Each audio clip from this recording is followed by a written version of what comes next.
Seres humanos que acompanham o Planeta Podcast, temos um recado para vocês. Show do Planeta Stand-Up, link na descrição. Vamos começar falando desse filme, certo? Que é um baita filme. Ele começa bem já. Começa firme. Começa firme. Porque a frase que ele coloca no início do filme é justamente simbolizando a pureza da meninada, né? Da criançada aí, que não tem maldade no coração. E o filme se passa ali no nazismo, né? Na época do nazismo. E eles são extremamente puros para entender o quão nefasto e o quão sombria a época que eles estão vivendo, né? Porque o moleque principal tem 8 anos e o secundário também. E eles meio que nasceram ali. Eles têm 2, 3 anos de consciência, de vida, né? Sim. Eles nasceram naquele mundo. Pra eles é meio que assim. E tá difícil de entender por que é assim, né? Mas vamos começar do começo, então. Infância. Essa parte dos 8 anos aí é extremamente... na frase ele diz, né? Você só se lembra do cheiro... Como é que é?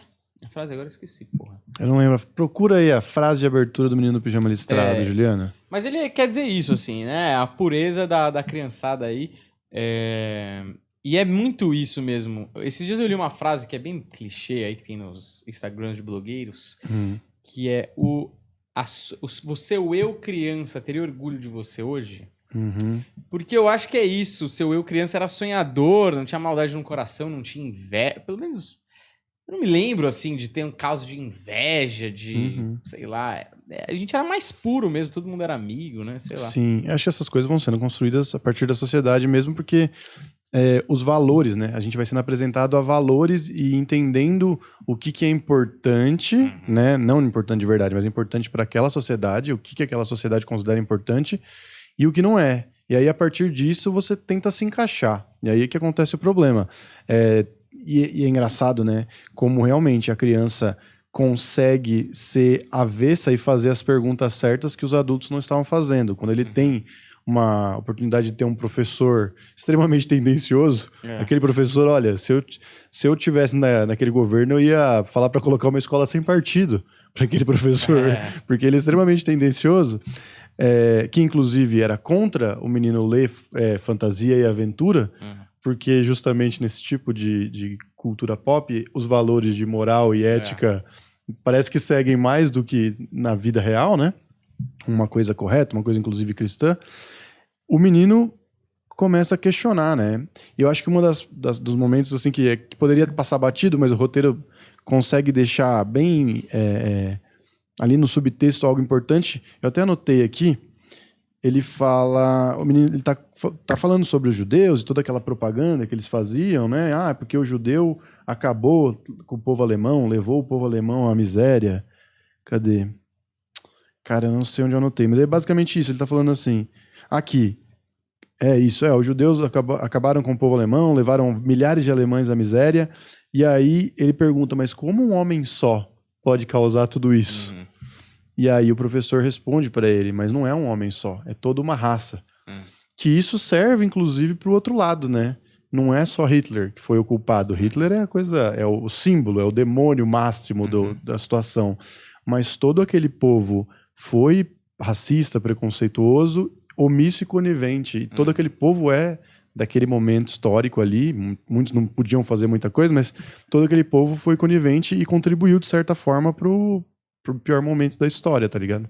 E essa cena é boa, porque é muito louco como a mente infantil, quando eu vi essa cena, eu pensei muito nisso, como a mente infantil, ela tem um mecanismo de defesa que mesmo quando se joga na cara da criança alguma coisa, ela ainda tem um lado da imaginação, da fantasia, que ele consegue construir. Por exemplo, ele fala isso, aí ele fala, é toda uma raça. Aí ele pergunta, então quer dizer que não tem nenhum judeu bom? Aí o cara fala, se você encontrar um judeu bom, o professor fala, né? Se você encontrar um judeu bom, você é o melhor explorador do mundo. E ele sonhava em ser explorador. Sim. Então, na cabeça dele, não foi que, tipo, então, se ele tá falando desse jeito, ele leva ao pé da letra. Ele fala, então, eu vou encontrar o judeu bom. Na minha cabeça, ele fica pensando no moleque, que é amigo dele, que é judeu bom. Ele fala, porra, esse pau é o melhor explorador do mundo, sabe?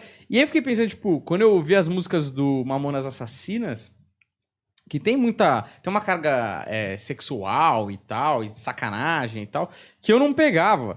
E eu já falei isso, quando eu ouvia Sabão Cracrá, não deixa os cabelos do saco enrolar, eu, na minha própria cabeça, mano, ele tava falando em português, claro, ali, na minha cabeça não fazia sentido, então pra mim era Sabão Cracrá, não deixa os cabelos do sapo enrolar. Uhum. Então eu, da minha cabeça pura, transformava aquilo que era profano, vamos dizer assim, numa parada muito lúdica, assim, né? O sapo, o cabelo do sapo. Tipo, eu achava que era uma coisa pra criança, tá ligado? Uhum. Até a música é meio infantilóide, Sim, assim, né? sim.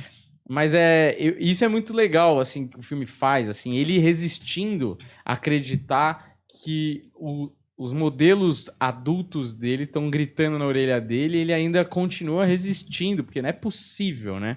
Não é possível. A mãe dele tem um pouco disso, mas é uma coisa mais racional, né? Uma coisa mais analítica. Ele é uma coisa meio... realmente está se debatendo ali, tipo, quando ele vê o pai, ele fala, será que meu pai é mau?